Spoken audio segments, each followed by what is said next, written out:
Kama unaandika andika roho ya malipizi. Roho ya malipizi. Bwana Yesu atukuzwe. Amen. Tunaposema malipizi kwa Kiswahili kingine ni kama malipo. Yaani kuna kitu umefanya au kuna kitu mtu anakuwa amefanya kinyume, alafu akapata malipo lakini yenye adhabu. Bwana Yesu atukuzwe. Amen.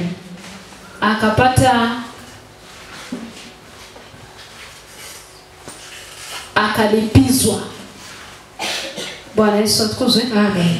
Tena tusome Waamuzi 9:56. Waamuzi, kitabu cha Waamuzi sura ya 9 mstari wa 56.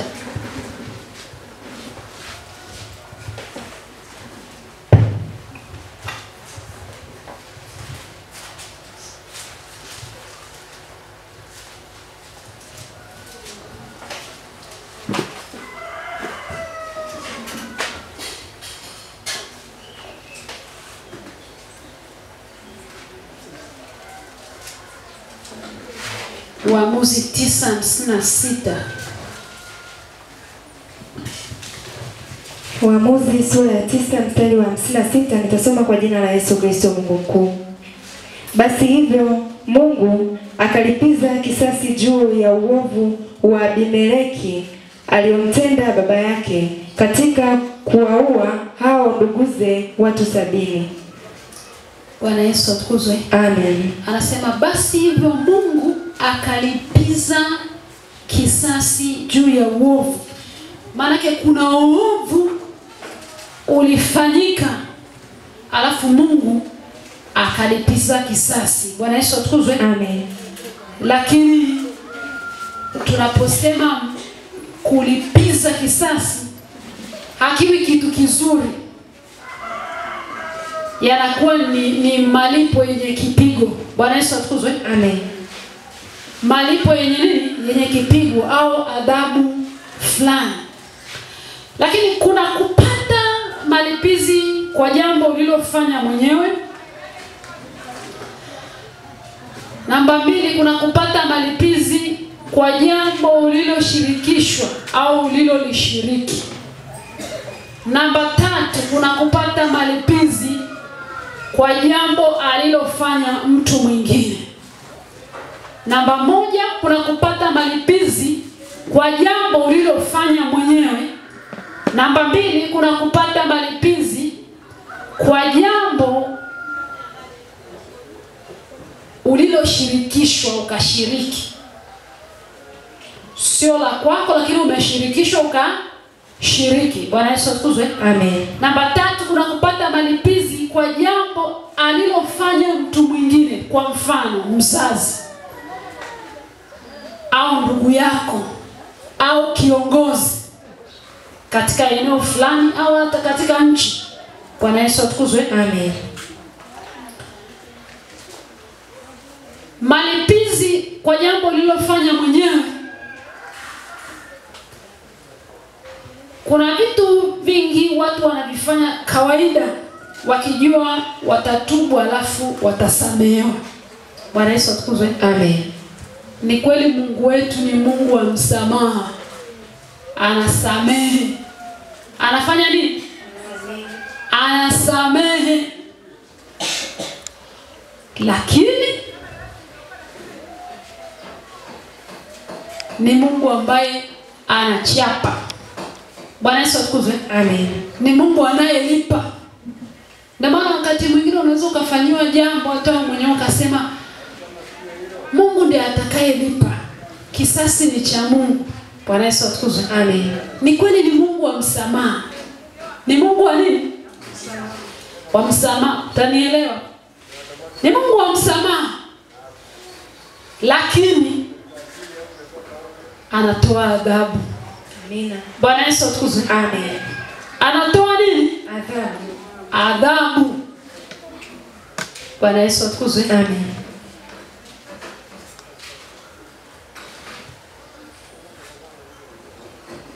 tusome Mwanzo sura ile ya 27 mstari wa 18 mpaka 29. Pale utaona habari za mapacha wawili, mmoja aliitwa Yakobo, mwingine Esau. Bwana Yesu atukuzwe. Amen. Na Esau alikuwa mkubwa, Yakobo alikuwa mdogo. Na hawa watoto walikuwa ni watoto wa Isaka. Biblia inasema ikafika wakati Isaka akaona kama nguvu zimeisha, siku zake zimeisha.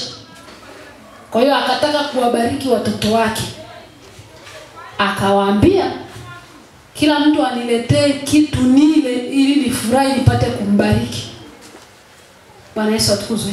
Amen. Mmoja alikuwa anawinda, mwingine alikuwa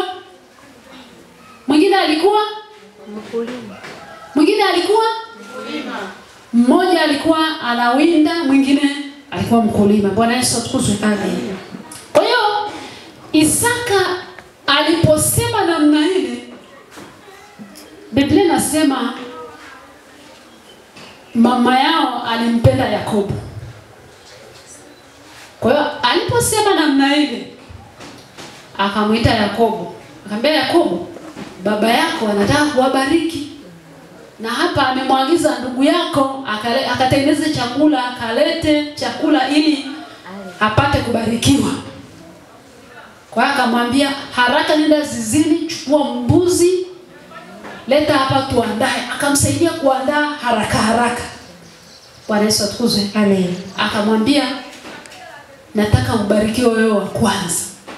Bwana Yesu atukuzwe. Amen. Biblia inasema alipomaliza kuandaa, Yakobo akawa na wasiwasi kwa sababu mwenzake alikuwa na nywele nyingi. Biblia inasema alikuwa na malaika wengi, manake nywele. Na baba yao alijua kuwatofautisha kupitia kuwashikashika. Mmoja ana nywele nyingi, mwingine hana. Kwa hiyo Esau ndiye alikuwa na nywele nyingi, lakini Yakobo alikuwa hana. Kwa hiyo Yakobo anamwambia mama yake, sasa naendaje kwa babangu? Babangu si atajua kwamba mimi ni Yakobo kwa sababu sina nywele.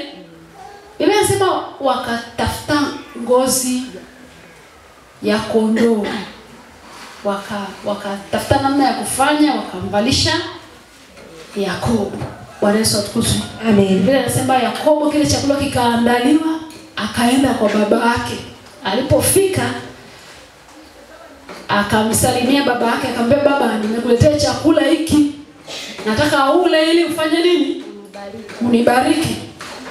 Biblia inasema Isaka akasema sauti ni Yakobo. Lakini akimshika hivi anasikia yale manyele ambayo wameweka ya bandia. Akasema huyu ni nani? Huyu ni Esau. Bwana Yesu atukuzwe. Amen. Akamwambia sauti ni Yakobo. Lakini akimshika hivi ni Esau. Lakini anamuuliza, ni wewe? Ni wewe kweli Esau? Yakobo anasema, ni mimi kweli. Ni mimi Esau, lakini ni Yakobo. Kwa hiyo akamdanganya baba yake. Bwana Yesu atukuzwe. Amen. Akamdanganya nani? Baba yake. Biblia inasema lakini baba yake akaridhika tu. Akala kile chakula, alafu akambariki. Kwa hiyo Yakobo akachukua mbaraka wa mzao wa kwanza. Bwana Yesu atukuzwe. Amen. Alafu akamdanganya baba yake. Bwana Yesu atukuzwe. Amen. Akajua haya mambo hayana shida, yameishia hapa. Nisikilize vizuri, kuna kitu utajifunza na utafanya makosa. Kwa hiyo akajua haya mambo yamefanya nini? Yameishia hapa. Akaja na yeye Esau, akaja akaanguka kwenye miguu ya baba yake. Baba yake akamwambia, mimi nishambariki ndugu yako, alisema yeye ni Esau. Akamwambia, hapana, Esau ni mimi, baba nishike. Lakini Biblia inasema akambariki. Bwana Yesu atukuzwe. Amen. Baadaye sasa Yakobo akaondoka. Kwanza ikawa kama uhasama, akamwogopa hata ndugu yake. Kwa hiyo ikabidi aondoke nyumbani. Akaenda kwa wajomba zake, kwa kina Labani. Bwana Yesu atukuzwe. Amen. Biblia inasema akaenda akakaa kule, akawa anamtumikia Labani. Lakini katika kule kumtumikia kulikuwa na wadada wawili pale kwa Labani. Mmoja aliitwa Lea, mwingine aliitwa Raheli. Bwana Yesu atukuzwe. Amen. Lea alikuwa mkubwa, Raheli alikuwa mdogo. Yakobo akampenda Raheli. Bwana Yesu atukuzwe. Amen. Yakobo akafanya nini? Akampenda Raheli. Akaenda kwa baba yao. Baba yake akamwambia lazima utumike miaka 7 kwa ajili ya nani? Ya Raheli. Yakobo akatumika kwa spidi miaka 7 ili apewe Raheli. Biblia inasema miaka 7 ilipoisha wakaandaa sherehe. Ilipofika jioni, giza limeanza, wakamfunika Lea, wakampeleka kwa Yakobo. Yakobo akalala naye usiku wote akijua huyu ni Raheli. Bwana Yesu atukuzwe. Amen. Baadaye anaamka, kumeshapambazuka, kumekuwa kuupa, anaangalia, anakuta ni Lea. Alafu Biblia inasema Lea alikuwa na tatizo la macho. Lakini pia inaonekana hakuwa mzuri kama Raheli. Kwa hiyo Yakobo moyo wake ukapata shida. Baba, leo hii usiku mmoja tu nimeletewa mtu ambaye sio yule ambaye nimemtumikia miaka 7. Moyo wake ukanungunika. Akaenda kwa Labani. Akamwambia Labani, nimemdanganya. Bwana Yesu atukuzwe. Amen. Biblia inasema Labani akamwambia kikwetu haruhusiwi kuolewa mdogo kabla ya mkubwa. Kwa maana hiyo utumike miaka mingine 7 alafu tukupe yule unayemtaka ambaye ni Raheli. Bwana Yesu atukuzwe. Amen. Bwana Yesu atukuzwe. Amen. Kwa hiyo Yakobo akatumika miaka 7 alafu ndipo akapewa nani? Raheli. Bwana Yesu atukuzwe. Amen. Lakini alimdanganya baba yake. Yeye mwenyewe alilianzisha. Yeye mwenyewe alifanya nini? Alilianzisha. Sema wewe ni mzee huyu, kwanza hata niona. Wakapanga njama na mama yake. Wa mama mwe makini. Unaweza kufikiri unamsaidia mtoto, kumbe unamtumbukiza chooni. Kumbe unamharibia, kumbe unamcheleweshea. Wakapanga njama na mama yake. Paka mama yake anamwambia Yakobo anapata wasiwasi, mimi sina malaika. Mama yake anambia hamna, mimi nitatengeneza ngozi ya kondoo utavaa, ngozi ya mbuzi utavaa. Bwana Yesu atukuzwe. Amen. Kwa hiyo amemdanganya baba yake na yeye ameenda kufanya kudanganya. Tena ile alimdanganya baba yake mara moja. Lakini yeye ameenda kutumika miaka 10 na ngapi? 10 na ngapi? 14. Bwana Yesu atukuzwe. Amen. Bwana Yesu atukuzwe. Amen. Kuna mambo unaweza kufanya ukaona kawaida kabisa, lakini unaweza ukatumikia adhabu. Kuna watu wanapita maisha magumu, ukimwangalia mpaka unamuonea huruma, lakini kumbe anatumikia adhabu.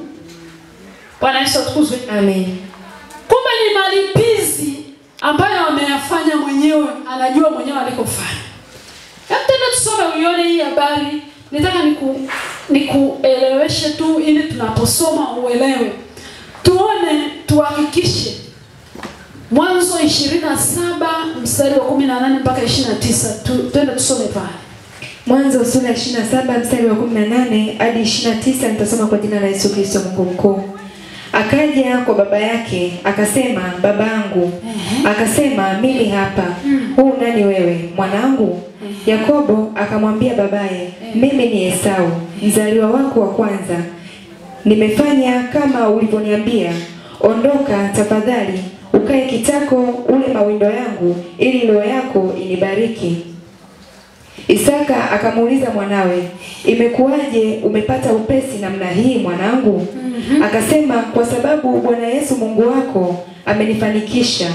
Isaka akamwambia Yakobo, karibu tafadhali, ili nikupapase mwanangu, nione kwamba wewe ndiwe mwanangu Esau ama sio.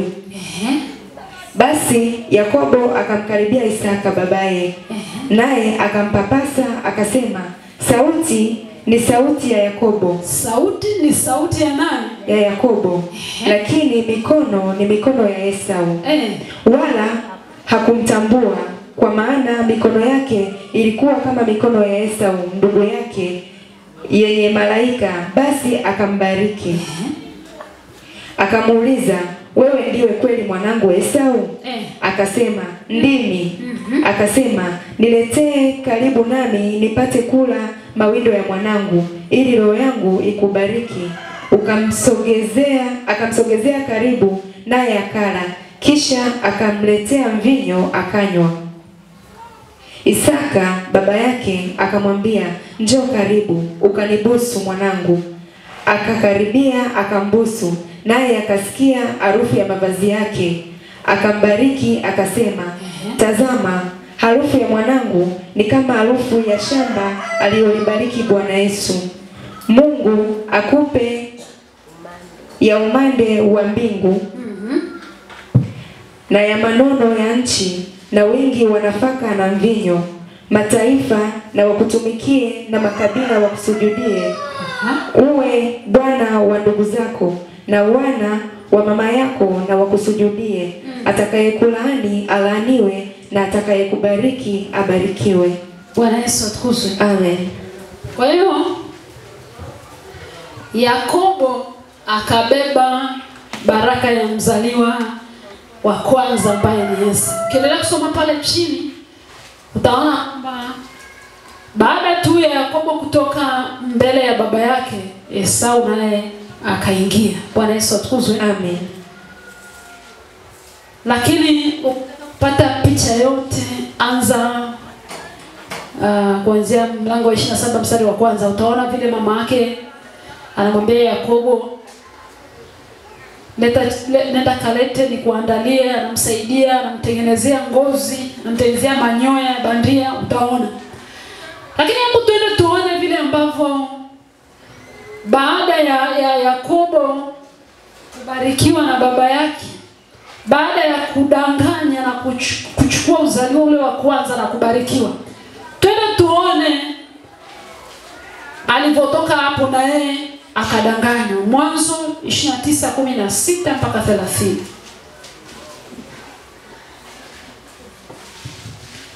Mwanzo 29 mstari wa 16 mpaka 30, utaona sasa pale na yeye Yakobo kule kwa Labani anadanganya. Mwanzo 29 sura ya 16 mpaka 30 nitasoma kwa jina la Yesu Kristo Mungu mkuu. Labani alikuwa na binti wawili. Jina la mkubwa ni Lea na jina la mdogo ni Rahel. Naye Lea macho yake yalikuwa dhaifu, lakini Rahel alikuwa mzuri wa umbo na mzuri wa uso. Yakobo akampenda Rahel, akasema, nitakutumikia miaka 7 kwa kumpata Rahel binti yako mdogo. Labani akasema, afadhali nikupe wewe kuliko mtu mwingine, kaa kwangu. Yakobo akatumika miaka 7 kwa kumpata Rahel. Ikawa machoni pake kama siku chache tu, kwa vile alivyompenda. Yakobo akamwambia Labani, nipe mke wangu, maana siku zangu zimetimia niingie kwake. Labani akakusanya watu wote wa mahali pale, akafanya karamu. Ikawa wakati wa jioni, akamtoa Lea binti yake, akamletea Yakobo, naye akaingia kwake. Labani akampa Lea mjakazi wake Zilpa awe mjakazi wake. Ikawa kulipokuwa asubuhi, kumbe ni Lea. Akamwambia Labani, ni nini hii ulionitenda? Huyu ni Yakobo sasa anaenda kwa Labani kulalamika. Sikukutumikia kwa Raheli? Mbona umenidanganya? Labani akasema, havitendeki hivi kwetu kumtoa mdogo kabla ya mkubwa. timiza siku zake 7, nasi tutakupa huyu, naye kwa utumishi utakaonitumikia miaka 7 mingine. Yakobo akafanya hivi, akatimiza siku zake 7, naye akampa Raheli binti yake kuwa mkewe. Laban akampa binti yake Raheli, mjakazi wa Bilha, awe mjakazi wake. Akaingia kwa Raheli, naye akampenda Raheli kuliko Lea, akatumika kwa ajili yake miaka 7 mingine. Bwana Yesu atukuzwe. Amen. Yakobo amedanganya kwa baba, na yeye ameenda kudanganya. Tena Biblia inaonyesha alitumika miaka 14. Watu wengi sana, kuna vitu wanafanya kawaida kabisa. Mtu anaona hamna shida, tatubu, nitasamehewa. Ni kweli Mungu wetu ni Mungu wa msamaha. Nakubali kabisa.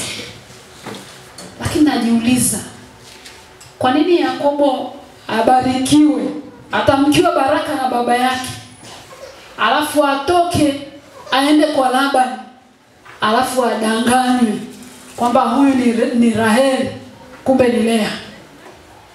Tena ikawa mbaya zaidi, maana alitumika miaka 7 akadanganya. Alipodanganya anambia ukimtaka huyu tumika mingine 7, maana miaka 14. Bwana Yesu atukuzwe. Amen. Bwana Yesu atukuzwe. Amen. Kuna vitu unaweza kuvifanya ukaona kawaida kwenye maisha yako. Na watu wengi waliookoka wana michezo, wana maovu, wana michezo ya kufanya maovu. Kufanya maovu mbalimbali. Unamwambia mtu acha uzinzi, anakusikiliza, anasema Yesu ndiye anayeona siri, nitaenda kutubu. Bwana Yesu atukuzwe. Amen. Ni kweli utatubu, lakini unaweza ukatumikia. Utatubu lakini adhabu iko. Ndio maana kuna watu wengi walipokuwa wasichana walibeba mimba, walikuwa wanaruka wakabeba mimba. Kwa sababu wachungaji hawaoni mpaka kule ndani ya nyumba. Hawaoni kwenye moyo wa mtu. Mtu anasema nitaenda kutoa, alafu nitaenda madhabahuni, nitatubu, nitasamehewa. Na wengi wamefanya hivyo, lakini matokeo yake anapokuja kutaka kuzaa anatumikia adhabu. Bwana Yesu atukuzwe. Amen. Anatumikia nini? Adhabu. Adhabu. Mwingine anaweza asipe kabisa. Mwingine akazaa lakini akazaa mateso. Mwingine akazaa lakini akakaa muda mrefu bila kuzaa. Ni kweli Yesu anasamehe. Nakubali kabisa 100%. Lazima kama umeamua kuokoka, lazima uache maovu. Bwana Yesu atukuzwe. Amen. Uache nini? Kuna vitu lazima uache, useme hapana. Kwa sababu usipoangalia utatumikia kama Yakobo. Bwana Yesu atukuzwe. Amen. Lakini namba 2, kuna kupata malipizi kwa jambo uliloshiriki. Sio lako ila umeshiriki au umeshirikishwa. Bwana Yesu atukuzwe. Amen. Mfano unajua kabisa na unaona kabisa hii ni nyumba ya mtu amedhulumiwa, au hiki ni kiwanja cha mtu amedhulumiwa. Unajua kabisa kwamba ni mali ya dhuluma. Au pengine mtu ameuza, akakwambia kabisa hichi ni kiwanja kilishauzwa lakini nakiuza mara ya pili. Yaani unaona kabisa fulani hapa ameingizwa mjini. Ukaambiwa njoo uwe shahidi, nitakupata 300,000, 400,000, hata milioni nitakupa. Ukasema hamna shida kabisa. Na wewe ukafanya nini? Ukaweka sahihi. Maana yake umefanya nini? Umeshiriki. Bwana Yesu atukuzwe. Amen. Kwa hiyo adhabu itakayotoka inakupata. Bwana Yesu atukuzwe. Adhabu itakayotoka inafanya nini? Yaani adhabu haiwi tu kwa yule na wao walioshiriki. Bwana Yesu atukuzwe. Amen. Kutoka 34 mstari wa 7. Kutoka sura ya 34 mstari wa 7 nitasoma kwa jina la Yesu Kristo Mungu mkuu. Mwenye kuwaonea huruma watu elfu, mwenye kusamehe uovu na makosa na dhambi, wala si mwenye kumhesabia mtu mwovu kuwa hana hatia kamwe, mwenye kuwapatiliza watoto uovu wa baba zao na wana wa wana wao pia, hata kizazi cha 3 na cha 4. Bwana Yesu atukuzwe. Amen. Mwenye kuwapatiliza watoto uovu wa nani? Uovu wa nani? Wa baba zao. Tena Biblia inasema na wana wa wana wao pia, hata kizazi cha 3 na cha 4. Bwana Yesu atukuzwe. Amen. Bwana Yesu atukuzwe. Amen. Ndio maana mara nyingi wanawaambia hata kama ni mama umeolewa, umeshazaa watoto wa kike na wa kiume, mambo yamekuwa magumu kule ndani, unatamani tu uondoke ukimbie ndoa, usifanye haraka. Bwana Yesu atukuzwe. Amen. Kwa sababu unachokifanya unapanda ni mbegu, inaweza kuja kumea kwa mtoto uliyemzaa mwenyewe, au ikamea kwa mjukuu au kitukuu au hata kilembo. Bwana Yesu atukuzwe. Amen. Kuna watu wengi ni wepesi, mtu amekaa tu, kumekuwa na tofauti tu kidogo, anasema naondoka, hana shida, taishi mwenyewe, takaa mwenyewe, na kweli anafungasha, anafanya, anaondoka. Lakini baadaye anakuja kuanza kuomba, Yesu naomba umpe mume mtoto wangu, mpe mume mtoto wangu, aishi kwa amani, akae kwenye ndoa. Hivi anakaaje kwenye ndoa kama hujawa mfano? Kama ukaa kwenye ndoa anakaaje kwenye ndoa? Kwa kuna mambo mengine wazazi wanayofanya wakiona ni sahihi kwao na hamna shida, si yeye hamna shida. Lakini unapofanya kumbe ni mbegu iko tu chini ya ardhi, siku moja inaanza kuchepuka, inaota, unashangaa hiyo. Unakuja kusema hivi ilikuwaje? Kumbe chanzo ni wewe. Bwana Yesu atukuzwe. Amen. Biblia inasema huyu Mungu anawapatiliza wana uovu wa baba zao. Yaani maana yake kuna jambo unaweza kulifanya watoto wako wakabeba ule mzigo wako. Hawahusiki, hawakuwepo. Yamkini hata walikuwa hawajazaliwa. Lakini kwa sababu ulilifanya likakaa, likaja wakalibeba wao. Ukashangaa mtoto anaolewa, hakai kwenye ndoa. Anaoa, hawezi kukaa na mke.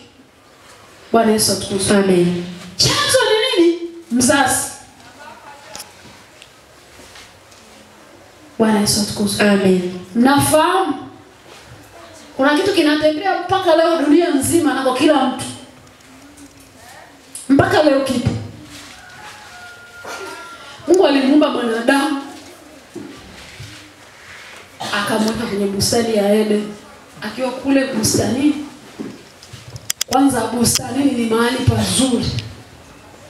Pana maua, pana maji, pana matunda. Ni mahali pazuri. Ni mahali pazuri. Ukisikia bustanini, kwamba twende bustanini, sio jangwani, sio mahali penye mchanga, ni mahali pazuri, pana ukijani, kuna ndege, kuna matunda, kuna maua, ukikaa unasikia vizuri. Mungu akamtengenezea mtu mahali pazuri, akapanda na miti, akasema katika hii miti ule matunda. Bwana Yesu atukuzwe. Amen. Lakini akamwonea huruma kama mtu anakuwa mpake sana, akamtengenezea msaidizi. Biblia inasema wakiwa kuli, akaja nyoka ambaye ni shetani. Akamdanganya nani? Hawa. Akaambia, "Niambie msile matunda ya mti wa katikati." Hawa akasema, "Tunaambiwa tusiguse." Akana uongo. Nyekuleni mkila mtajua mema na mabaya. Kuleni hamna shida. Hawa akachuma, Akala, akampelekea na mume wake, wakafanya nini? Wakala. Baadaye wakajua kwamba wakajua mema na mabaya, wakajiona wako uchi, wakakimbia. Jioni Mungu anaenda bustanini kumtembelea Adamu na mke wake. Anashangaa waone. Anaita Adamu. Anamwambia, "Mbona unajificha?" Anasema, "Naogopa Bwana. Niko uchi." Nani amekwambia uko uchi? Umekula yale matunda niliyosema usile. Bwana Yesu atukuzwe. Amen. Akamwambia, "Huyo mke uliyenipa ndiye aliyenipa." Baada ya hapo Mungu akamwambia Adamu, "Kwa jasho utafanya nini? Utakula." Lakini kulikuwa hamna kula kwa jasho. Ili upate, ili ufanikiwe, sharti ufanye nini? Utoe nini? Jasho. Wasiotoa jasho ni matapeli peke yao. Lakini mtu anayekula kiwalani, mtu anayelima na kuvuna kiwalani, jasho linafanya nini? Bwana Yesu atukuzwe. Amen. Wanawake wanaozaa mzee, wanaozaa ile kuzaa ya kawaida, achana ile operation, ile kuzaa ya kawaida. Pale ndio ndimba zote, si ndimba, kila kitu kiko pale. Uchungu, takiri roho inatoka. Lakini ni jambo lilikuwa kwa Adam na nani? Lilikuwa kwa Adam na nani? Biblia inasema na wapatiliza wana uovu wa baba zao. Bwana Yesu atukuzwe. Amen. Bwana Yesu atukuzwe. Amen. Bwana Yesu atukuzwe. Amen. Yesu alisamehe, lakini iko adhabu mpaka leo na inatembea mpaka leo. Alisamehe. Ndio maana akaja mwenyewe kutukomboa. Amina. Alisamehe. Amen. Lakini adhabu iko mpaka leo, kila mtu anaitumikia. Amen. Bwana Yesu atukuzwe. Amen. Kwa kuna mambo mengine unaweza ukafanya ukasema, hamna shida. Hamna shida. Hamna shida. Kwani si mimi? Hayawahusu hata watoto wangu. Hayawahusu. Soma Biblia vizuri. Kuna vitu utavitamani kwenye maisha yako ukiwa mama au mbibi, haviwezi kutokea kwa sababu ulikosea. Ukiwa babu, haviwezi kutokea kwa sababu ulikosea. Unapofanya kitu kwenye haya maisha, lazima uwe na maamuzi sahihi, uangalie ili lina effect yake ikoje, madhara yake yakoje. Je, familia yangu inakuwa salama? Uzao wangu unakuwa salama?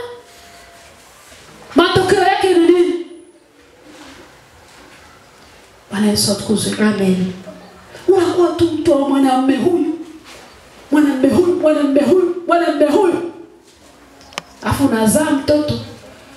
Unasema, Mungu wangu, mtoto wangu awe na mwanamume mmoja.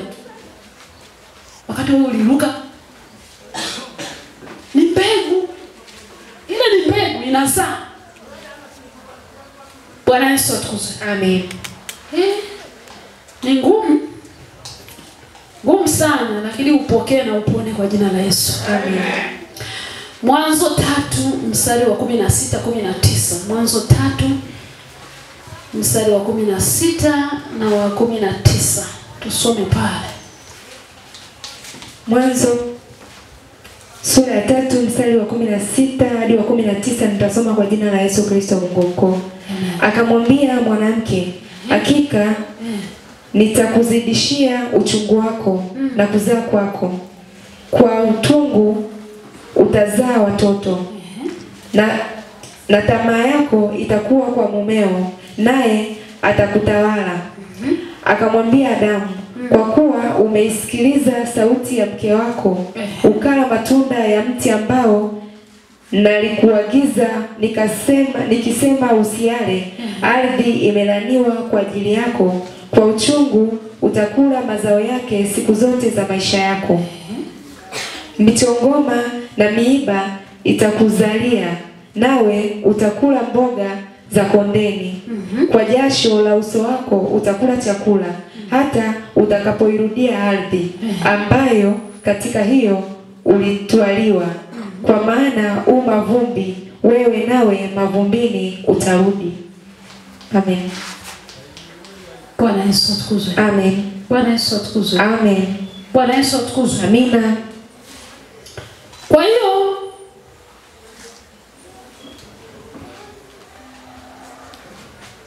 wanapewa adhabu. Wanapewa nini? Adhabu. Wanapewa nini? Adhabu. Bwana Yesu atukuzwe. Amen. Lakini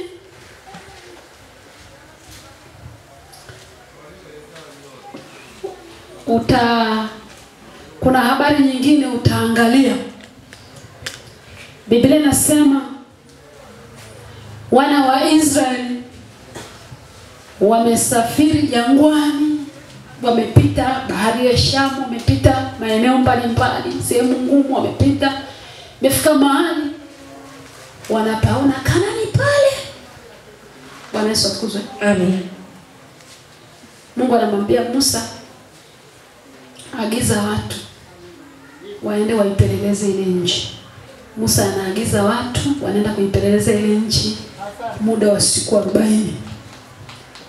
Biblia inasema wakaenda wale watu, wakapita, wakaangalia, ni nchi nzuri, imejaa asali, imejaa matunda.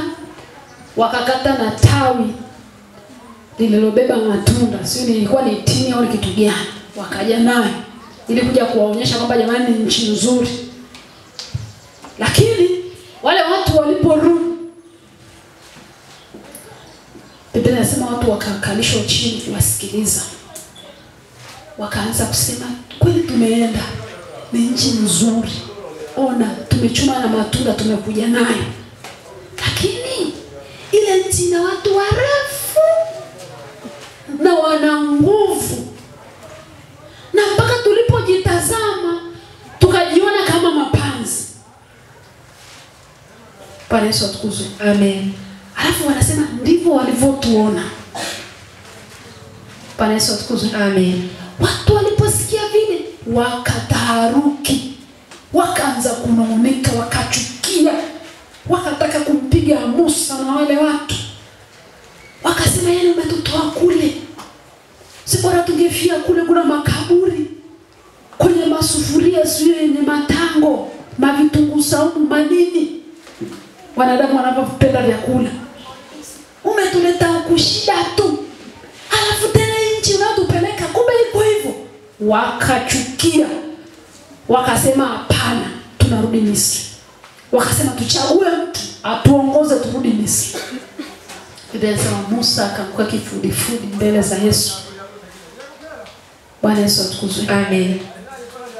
Bwana Yesu atukuzwe. Amen. Bwana Yesu atukuzwe. Amen. Mungu akachukia, akasema hawa watu wamesahau ule muujiza mkubwa. Hivi nisingefunua bahari wakapita katikati ya bahari, Farao angewamaliza. Wamesahau nimefunua bahari, njia ikatokea wakapita. Wamesahau nimewapigania kote huko. Wamesahau wako na nani. Biblia inasema mchana ilikuwa ni wingu linatembea nao, usiku nguzo ya moto. Yaani manake nguvu ya Yesu ilikuwa imewafunika, hakuna adui angeweza. Bwana Yesu atukuzwe. Amen.